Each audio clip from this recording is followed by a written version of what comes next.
안녕하세요. 세 번째 문제 유형인 Extended Response to Reading에 대해서 알아보겠습니다. 이 학습 자료에는요, Extended Response to Reading 문제에 대한 간단한 설명과 문제풀이 요령, 문제 출제 기관인 캠브리지에서 발행한 러너스 가이드에 나온 어드바이스들, 그리고 본 학습에 필요한 단계별 학습 과정에 대한 설명 자료가 있습니다.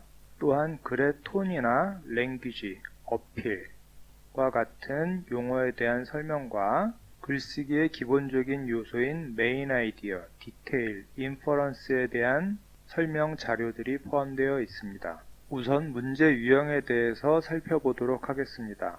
이 문제는요, 2020년부터 페이퍼 1의 3번 문제로 출제가 되는데요. 과거에는 Directed Writing이라고 혼용되어서 불리기도 했습니다. 아마도 페이퍼 2의 1번 문제로 출제가 되는 Directed Writing과 구분하기 위해서 새로 Extended Response to Reading이라는 이름을 붙인 것 같습니다. 실제로 페이퍼 1번의 3번 Extended Response to Reading 문제는요, 좀 더 Creative Writing 쪽에 가깝고요. 페이퍼 2번의 1번 문제로 출제가 되는 Directed Writing은 아규먼트 형태의 문제에 가깝습니다. Creative Writing 문제는 어떻게 다르고 또 아규먼트 문제는 어떻게 다른 것인지에 대해서는 실제 문제를 풀어보면서 차차 설명드리도록 하겠습니다. IGCSE First Language 시험 문제 중에서 이 문제가 가장 어렵습니다. 지문도 어렵고 문제의 요구사항도 복잡하고 답안을 작성하는 방법도 어렵습니다. 우선 문제를 주의 깊게 읽고 문제에서 요구하는 내용들을 자세하게 파악하셔야지 되는데요. 실제 문제 유형을 살펴보면 지금 화면에 보시는 바와 같습니다. 우선 3개의 지문 중에서 세 번째 지문, 텍스트 C를 읽으라고 합니다. 이 텍스트 C는 문제 3번뿐만 아니라 문제 2번의 Short Answer 퀘스천들과 랭귀지 태스크와도 같은 지문을 사용을 하고 있습니다. 이것은 곧 여러분이 문제를 풀면서 이 세 번째 지문을 상당히 여러 번 읽게 된다는 것을 의미합니다. 이어서 문제를 잘 살펴보시면 문제는 여러분의 역할과 그리고 주변 상황에 대해서 제시를 하고 있습니다. 이 문제에서 여러분은 할아버지로서 과거에 있었던 목격담에 대해서 한 라디오 프로그램에서 추억을 떠올리면서 인터뷰를 하는 상황이 설정되어 있습니다. 다음엔 여러분이 답안에서 작성을 할 때 필요한 내용들, 즉 컨텐츠를 3가지 분리 포인트로 구분을 해서 요구를 하고 있습니다. 이때 처음 2개의 분리 포인트는 지문에서 어느 정도 명시적으로 혹은 함축적으로 전달을 해주고 있지만 세 번째 분리 포인트는 지문에 직접적으로 드러나 있지 않고 지문에 있는 어떤 작은 디테일들로부터 여러분들이 생각을 더욱 발전시켜서 새로운 이야기를 덧붙여 주셔야지 되는 내용입니다. 다음엔 여러분이 작성해야지 될 글의 형식과 분량 그리고 기타 여러가지 조건들을 제시를 해주고 있습니다. 여러분은 반드시 지문에 있는 내용을 그대로 쓰려고 하지 말고 여러분 자신의 어휘를 활용해서 적절한 변형을 가한 후 답안을 작성해 주셔야지 됩니다. 때에 따라서는 제목을 어떻게 다룰지 혹은 시작 문장을 어떻게 쓸지에 대해서 문제에서 주어주기도 합니다. 또한 문제 1번과 2번은 짧은 단답형 문제와 에세이 문제를 합쳐서 30점 혹은 25점의 배점을 갖는 데 비해서 이 세 번째 문제는 에세이 문제 단독으로 25점의 배점을 갖고 있으므로 상당히 비중이 큰 문제라는 것을 염두에 두시기 바랍니다. 문제의 요구사항을 좀 더 자세히 살펴보면요. 우선 이 문제는 주어진 지문이 보통 500에서 650 단어로 이루어져 있습니다. 또한 이 문제는 보통 학생 여러분 자신이 아니라 지문에 등장하는 어떤 인물의 입장에서 글을 쓰라고 요구를 하는 경우가 많습니다. 이때 최근 출제 경향을 보면 지문은 A라는 인물의 입장에서 글이 전개가 되고 있지만 실제 답안은 지문에 등장하는 또 다른 B라는 인물의 입장에서 그 B라는 인물이 어떤 생각과 감정을 가졌을지를 추측해서 쓰는 문제가 많이 출제되고 있습니다. 또한 여러분이 쓰게 되는 글의 형식과 함께 그 글을 어떤 사람이 읽게 될지를 제시를 하고 있는데요. 이것을 우리는 오디언스라고 이야기를 합니다. 이때 오디언스와 여러분의 역할로 인해서 여러분이 쓰게 되는 글의 여러 가지 요소들, 즉 레지스터 또는 포멀리티, 톤, 랭귀지와 같은 것들이 결정되게 됩니다. 또한 문제는 여러분에게 어떤 글의 형식을 쓰라고 요구를 하면서 그 글을 읽게 될 독자, 즉 오디언스를 같이 제시를 하는데요. 여러분의 역할과 오디언스 때문에 여러분이 쓰게 될 글의 여러 가지 요소들, 즉 레지스터 또는 포멀리티, 톤, 오디언스와 같은 것들이 결정되어지게 됩니다. 분리 포인트로 표시된 항목들은 매우 중요한데요. 여러분이 작성할 글의 주요 내용을 구성하게 됩니다. 즉 여러분은 3개의 분리 포인트를 빼놓지 않고 모두 답변을 작성을 해주셔야지 되고 또 각각의 분량도 균등하게 조정을 해주셔야지 됩니다. 이때 각각의 분리 포인트에 대해서 지문에서 명백하게 드러나 있는 개념인 explicit idea 뿐만 아니라 숨어있는 개념들, 즉 implicit idea들까지 찾아내서 전달을 해주셔야지 되고요. 또한 지문에 있는 요점과 디테일들을 이용하고 수정하고 발전시켜서 여러분 자신의 생각들까지도 전달을 해주시는 것이 좋은 점수를 받는 요령이 되겠습니다. 문제에서 write라는 커맨드 월드 다음에 여러분이 어떤 형식의 글을 써야지 되는지 폼을 제시를 하게 되는데요. 보통의 경우 letter, report, journal, speech, 인터뷰 또는 아티클과 같은 글의 형식을 요구를 하게 됩니다. 이때 letter는 informal하거나 formal할 수 있고 스피치나 인터뷰 또한 informal하거나 formal한 형태를 취할 수 있겠습니다. 다만 여기서 journal entry라는 것은 기사라기보다는 개인 일기에 가까운 형태로서 informal한 형태라고 이야기를 할 수가 있고요. 나머지 report나 article은 대부분 formal한 형태를 취한다고 보시면 되겠습니다. 여러분은 지문에 있는 내용을 적절히 이용하고 인용하시되 자신만의 언어를 반드시 이용해야지 됩니다. 지문에 있는 내용을 그대로 베꼈으면 내용을 이해하지 못한 것으로 간주합니다. 또한 답안의 작성 분량도 중요한데요. 문제에서는 주로 250에서 350 단어의 답안을 작성을 하라고 요구를 합니다. 이것은 보통 도입 단락의 50단어 그리고 분리 포인트별로 약 100단어의 글을 작성을 하는 것이 이상적인 경우가 된다고 볼 수 있습니다. 그리고 2020년 이후에 페이퍼 2의 1번 문제로 출제가 되는 디렉티드 라이팅과 약간의 차이점에 대해서 살펴보겠습니다. 디렉티드 라이팅 문제의 지문은 좀 더 길어서 약 650에서 750 단어의 지문이 주어지게 되고요. 여러분이 작성하게 될 글의 형식은 보통 스피치, 레터, 아티클로 제시가 되는데요.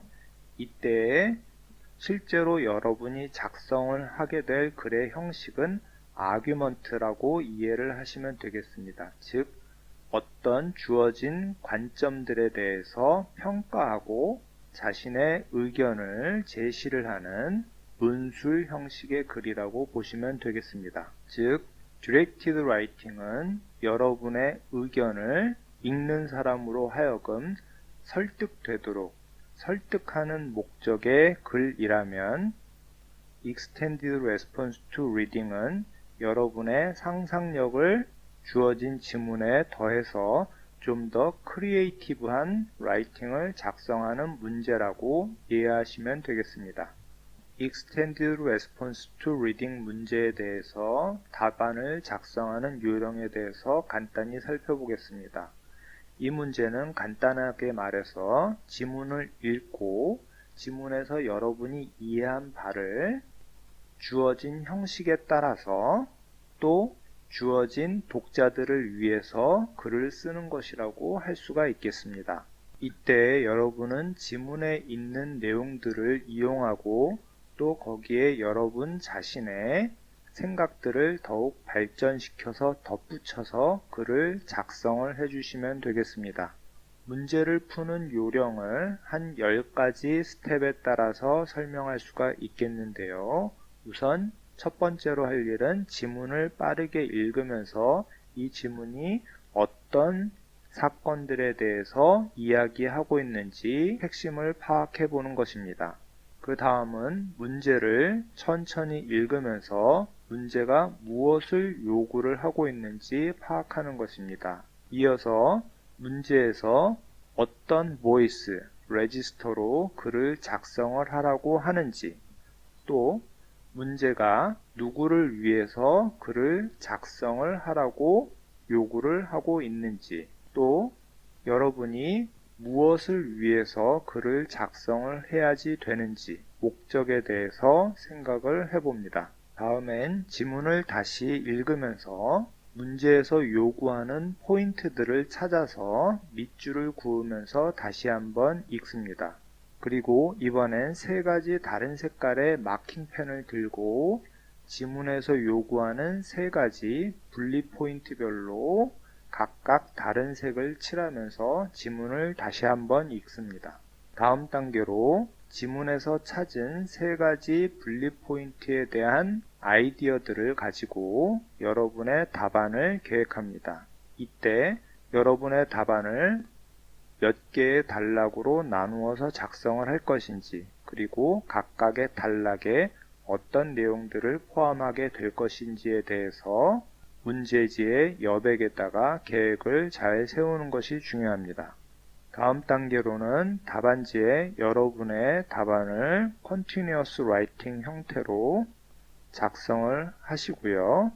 마지막으로 답안을 제출하기 전에 반드시 답안을 다시 읽으면서 잘못된 문법이나 혹은 보캐블러리가 적절하게 쓰였는지를 검토를 한 후 제출하는 것이 좋겠습니다. 답안을 작성을 할 때 가장 중요한 팁들을 살펴보면요. 3개의 분리 포인트에 대해서 균등한 분량으로 작성을 하는 것이 중요하다고 합니다. 즉, 각각의 분리 포인트에 대해서 2-3개의 소단락, 즉 2-3가지의 메인 아이디어로 정리를 해서 답안을 작성을 하시는 것이 좋습니다. 또 지문에 있는 내용, 지문의 이야기를 그대로 반복하는 글이 아닙니다. 여러분의 포인트들이, 메인 아이디어들이 각각의 분리 포인트에 대해서 적절한 답변이 되도록 글을 작성을 하시는 것이 중요합니다. 또한 여러분 자신의 아이디어와 설명들을 여러분의 답변에 포함하는 것이 중요한데요. 지문을 읽으면서 등장인물들이 어떤 생각과 태도를 보이고 있는지, 지금 지문에서 일어나고 있는 상황이 어떤 사건들을 설명하고 있는지에 대해서 핵심을 파악하고 그것을 설명하는 것이 굉장히 중요한 포인트가 되겠습니다. 마지막으로 답변을 작성을 할 때 여러분 자신만의 어휘와 표현들을 사용을 하는 것이 굉장히 중요합니다. 다음엔 캠브리지 러너 가이드에 나온 어드바이스들에 대해서 중요한 내용들을 한번 살펴보겠습니다. 우선 이 문제와 지문은 어떤 사람이나 장소에 대한 설명, 묘사들을 포함을 하고 있는데요. 여러분은 지문을 읽으면서 어떤 분위기가 만들어지고 있는지, 혹은 그 캐릭터의 성격이나 태도가 어떻게 표현되고 있는지 문제에서 있는 작은 실마리들을 놓치지 않고 파악을 해주시는 것이 굉장히 중요합니다. 보통의 경우 등장인물의 작은 행동이나 말이 그 사람의 감정에 대해서 굉장히 중요한 힌트를 주는 경우가 많습니다. 또한 여러분은 지문에 있는 내용뿐만 아니라 굉장히 작고 미묘한 디테일에서 발전시킨 여러분 자신만의 생각들을 덧붙이는 것이 중요한 요소가 되겠습니다. 또한 이 문제에서는요, 지문에 있는 내용뿐만 아니라 여러분의 생각을 덧붙이는 것이 굉장히 중요한 요소가 되는데요. 지문에 있는 굉장히 작고 미묘한 디테일에서 여러분들의 생각을 더욱 발전시키는 것이 중요하겠습니다. 또한 지문에 있는 어떤 디테일이 분리 포인트와 관련이 있다라면 그 디테일을 최대한 여러분의 답변에 포함시키는 것이 중요합니다. 디테일을 많이 포함할수록 여러분은 채점 과정에서 지문을 완전히 이해한 것으로 인정받을 수가 있습니다. 반대로 지문의 내용과 동떨어진 여러분 자신만의 엉뚱한 생각을 덧붙이는 것은 또 위험합니다.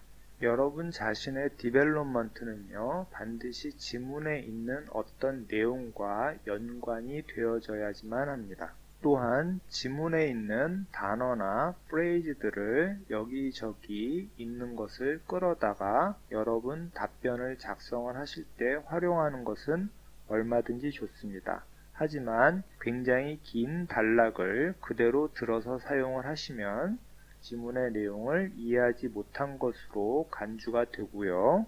좋은 점수를 받을 수가 없습니다. 또 어떤 학생들은 지문에 있는 단어와 프레이즈들을 기계적으로 동의어들을 활용을 해서 바꾸려고 노력을 하시는데요. 그렇게 하는 것보다는 지문에 있는 단어와 프레이즈들을 어느 정도 그대로 사용을 하시면서 문장 구조나 단어의 배치 순서를 적절히 바꾸는 것이 더 효율적인 패러프레이징 기법이 되겠습니다. 또한 여러분은 글을 작성을 할 때 적절한 톤과 보이스를 결정을 해 주셔야지 되는데요. 보통의 경우 결국 이것도 시험이기 때문에, 즉 여러분의 글을 시험 감독관이 채점을 하게 되기 때문에 어느 정도 합리적인 수준에서 포멀한 스타일의 글을 작성을 하게 됩니다. 하지만 여러분은 주어진 캐릭터가 있으므로 가능한 한 여러분은 이것이 실제 상황이고 내가 문제에서 요구하는 그 캐릭터의 실제 역할을 하고 있다라고 상상을 하시면서 글을 작성을 하는 것이 적절한 톤과 보이스를 사용하는 기술이 되겠습니다. 또한 여러분의 답변을 작성을 하실 때 적절한 구조, 즉 여러 개의 패러그래프를 사용을 하고 각각의 패러그래프에서 여러분의 이야기가 조리 있는 순서로 등장을 하는 것이 또 좋은 답변을 작성하는 요령이 되겠습니다. 다음엔 문제를 풀 때 흔히 학생들이 하는 실수에 대해서 조언을 주고 있는데요. 가장 흔한 실수가 세 가지 분리 포인트 중에서 하나 이상에 대해서 답변을 빼먹는 것이 되겠습니다. 반드시 세 가지 분리 포인트에 대해서 모두 균등한 분량으로 답변을 작성을 하도록 주의하셔야지 되겠습니다. 다음으로 흔한 실수는요, 지문에 있는 디테일인데 적절한 관련 있는 분리 포인트에서 그 지문의 내용을 사용하지 않는 것입니다. 지문에 있는 디테일들을 최대한 많이 포함해서 사용을 하실수록 지문의 내용을 완전히 이해한 것으로 인정을 받고 좋은 점수를 받을 수가 있습니다. 또 다른 실수는 지문의 내용과 상관없는 내용들을 쓰시는 겁니다. 가령 여러분은 어떤 캐릭터나 이벤트나 정보들을 새로 만들어낼 수 있지만 그것이 지문에 언급되어 있지 않거나 관련된 힌트가 없다라면, 즉 완전히 새로운 것이라면 여러분들은 아마도 좋은 점수를 받을 수가 없게 됩니다. 또 지문을 그대로 반복해서 사용하는 것도 좋은 점수를 받지 못하게 됩니다. 문제가 왜 여러분의 역할을 지정을 하면서 포인트 오브 뷰, 즉 관점을 바꾸고 있는지 생각을 해보시기 바랍니다. 이것은 문제가 지문에 있는 명백한 익스플리시트한 아이디어들 뿐만 아니라 관점을 바꿈으로써 생길 수 있는 여러분 자신이 파악한, 이해한 등장인물의 생각, 감정, 태도들을 더욱 발전시킬 수 있도록 도와주고 있는 것입니다.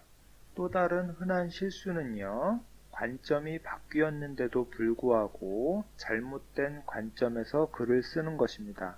좀 더 쉽게 말씀을 드리면요, 지문에서 he 혹은 she라고 언급된 주어가 여러분의 글을 작성을 할 때는 I, me라고 바뀌어야 될 경우가 많습니다.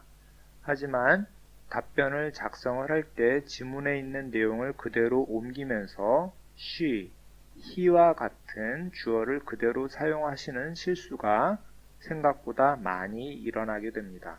또 다른 실수는 충분히 지문의 내용을 디벨롭 시키지 못하거나 잘못된 스타일을 사용하는 경우가 되겠습니다. 다음엔 이 수업에서 단계별 학습 과정과 문제풀이 요령에 대해서 같이 설명을 드리도록 하겠습니다. 단계별 학습 과정은 크게 드래프트 단계와 파이널 단계로 나뉘는데요.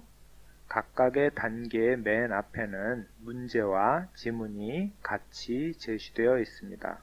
문제와 지문이 등장할 때마다 꼼꼼하게 자세하게 읽어주시기를 부탁드리겠습니다. 문제 3번 Extended Response to Reading 문제풀이의 첫 번째 스텝은요, 컨텐츠, 레지스터, 오디언스, 퍼포즈, 그리고 폼을 파악하는 단계가 되겠습니다. 여러분은 문제를 자세히 읽으면서 각각 C, R, A, P, F로 대표되는 컨텐츠, 레지스터, 오디언스, 퍼포즈, 그리고 폼을 정확하게 파악을 해주셔야지 되겠습니다. 여기서 컨텐츠는 여러분이 작성을 해야지 되는 답안의 내용으로서 세 가지 분리 포인트로 제시가 됩니다. 여러분은 답안을 작성을 할 때 세 가지 분리 포인트에 대해서 적절한 답변이 되도록 문장을 구성을 해 주셔야지 되는데요.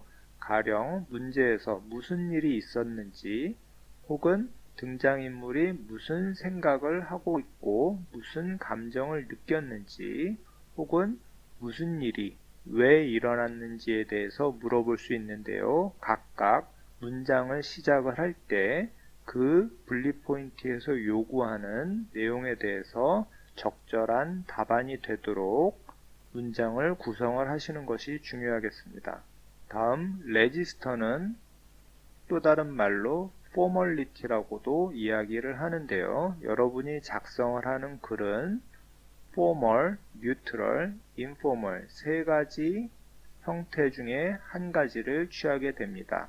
보통의 경우는 여러분이 보다 나이가 많은 사람이나 높은 사람을 위해서 글을 쓰게 되므로 좀 더 포멀한 형태의 글이 자주 요구된다고 이해하시면 되겠습니다. 다음 오디언스는요, 여러분의 글을 읽게 될 독자에 대한 이야기가 되겠는데요. 보통의 경우 여러분의 부모님이거나 친척이거나 선생님, 혹은 친구 학생들, 또는 로컬 뉴스페이퍼 독자들이나 로컬 라디오의 청취자들이 되겠습니다. 다음, 여러분은 글을 왜 작성을 하는지 목적에 대해서 파악을 하셔야지 되는데요. 사실 IGCSE First Language English의 5개의 에세이들은 각각의 목적이 따로 있습니다. 1번 서머리 문제는 to summarize, 요약하기 위해서 글을 작성을 하는 것이고, 2번 랭귀지 태스크는 글의 내용을 분석하기 위해서 to analyze 하기 위해서 글을 작성을 하는 것입니다. 또한 5번째 문제인 컴포지션 문제는 독자들을 즐겁게 하기 위해서, 즉 to entertain 하기 위해서 글을 쓰는 것입니다. 따라서 문제 3번 extended response to reading과 문제 4번 directed writing은 정보를 전달하거나 설득하기 위해서 작성하는 글의 형식이 되겠습니다. 즉, 글의 목적은 to inform 혹은 to persuade가 되겠습니다. 보통의 경우 여러분은 우선 2개의 분리 포인트를 전달을 하면서 to inform 하는 글을 쓰게 되고, 세 번째 분리 포인트를 전달을 하면서 to persuade 하는 글을 작성을 하는 경우가 일반적입니다. 마지막으로 form은요, 여러분이 작성하는 글의 형식으로서 letter, report, journal, speech, 인터뷰 또는 아티클이 되겠습니다.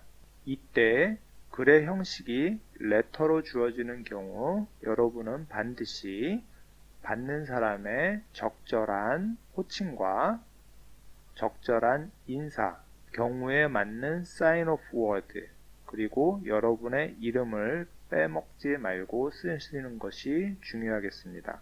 이때에도 여러분의 캐릭터가 주어진 경우에는 여러분의 진짜 이름이 아니라 주어진 캐릭터에 맞는 이름으로 사인오프를 하시는 것이 굉장히 중요한 조건이 되겠습니다. 다음으로 어떻게 하면 글이 좀 더 포멀해지거나 좀 더 인포멀해지는지 알아보도록 하겠습니다. 이것은 보캐블러리, 펑츄에이션, 그래마로 조절을 할 수가 있는데요. 보캐블러리 같은 경우는 좀 더 언커먼한 월드, 좀 더 긴 단어들을 사용을 할 때 포멀한 라이팅에 가까워진다고 할 수 있습니다. 또 짧거나 common words, 그리고 phrasal verb를 많이 사용을 할수록 인포멀한 글에 가까워진다고 할 수 있습니다. 펑츄에이션 관련해서는 여러분이 인포멀한 글을 쓸 때는 I'm, you're 과 같은 컨트랙션 혹은 abbreviation과 같은 약자들을 많이 사용을 하시는데요. 포멀한 글에서는 이런 것들을 모두 배제하고 full words들을 그대로 사용을 해주셔야지 됩니다. 문법적 측면에서 보면 포멀한 글일수록 패시브 보이스, 즉 수동태의 문장과 noun phrase, 명사구를 많이 쓸수록 포멀한 글이 되겠습니다. 또 complex sentence와 indirect question을 쓸수록 포멀한 글에 가까워지게 되겠습니다. 다음, 여러분은 답안을 작성을 하실 때 적절한 sense of audience를 보이는 것이 중요한데요. 이 sense of audience는 분명히 라이팅 쪽에 중요한 평가 기준으로 관리가 되고 있으므로 유의를 하셔야지 되겠습니다.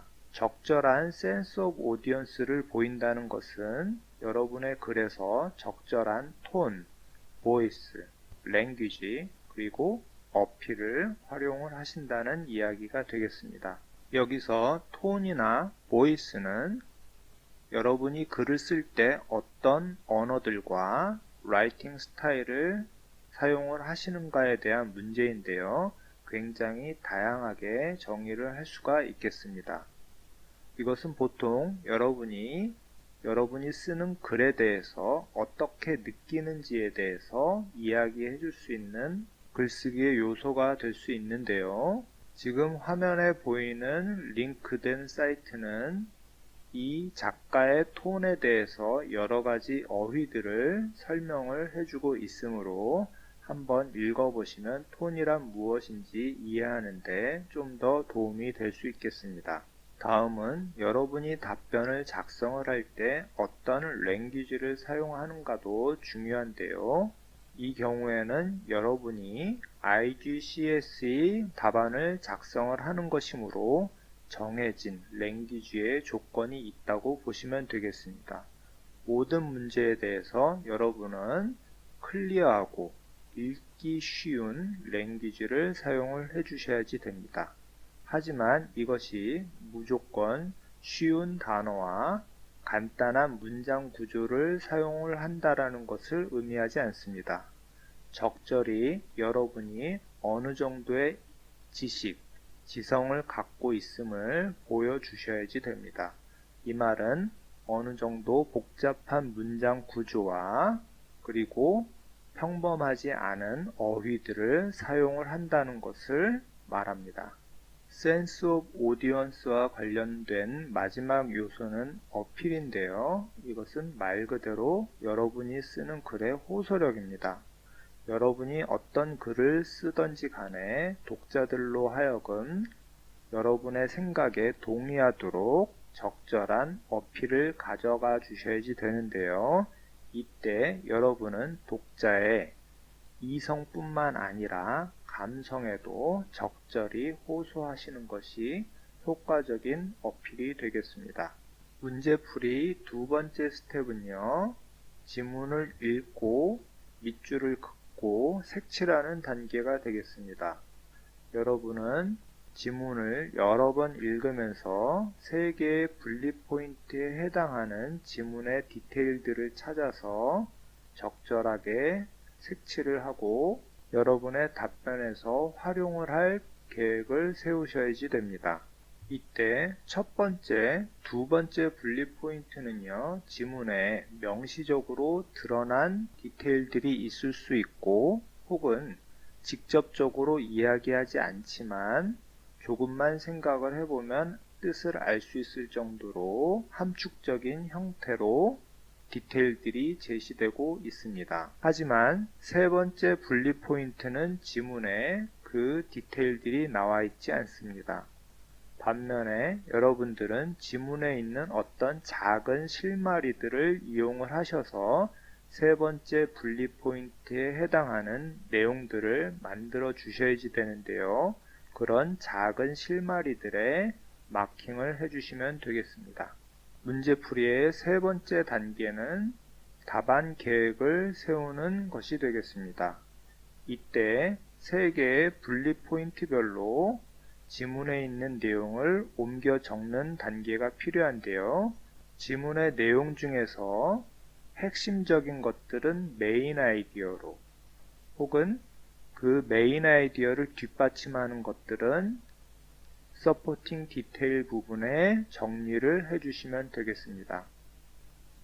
그리고 마지막 디벨롭먼트 및 이밸루에이션 부분에는 메인 아이디어와 서포팅 디테일에 덧붙여서 여러분 자신의 생각들을 더욱 발전시켜서 적어주시면 되겠습니다.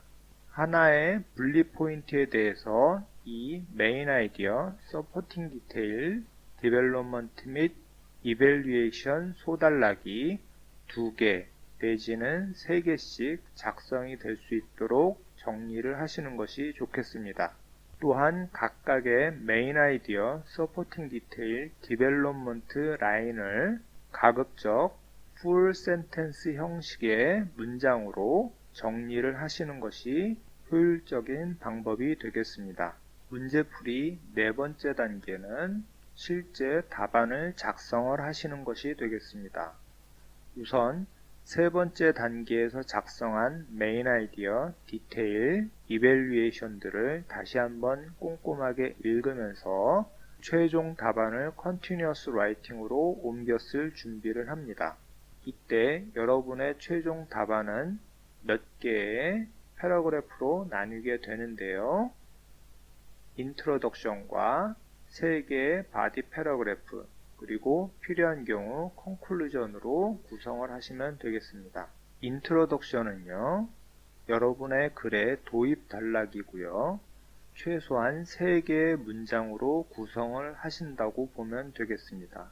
이 3개의 문장은요. 각각 여러분의 글의 토픽을 언급하고 다음으로 여러분의 글이 어떤 내용을 포함하고 있는지에 대한 요약이 되겠고 마지막으로 여러분이 이 토픽에 대해서 어떤 견해를 갖고 있는지 밝히는 문장이 되겠습니다. 또한 훌륭한 인트로덕션에는요, 이 기본적인 3개의 문장 외에 글의 형식과 적절한 센스 오브 오디언스에 걸맞는 여러 가지 표현들을 덧붙이시는 것이 중요하겠습니다. 보통의 경우에 여러분이 작성하는 글의 센스 오브 오디언스는 이 인트로덕션 부분에서 반 이상 결정된다고 보시면 맞겠습니다.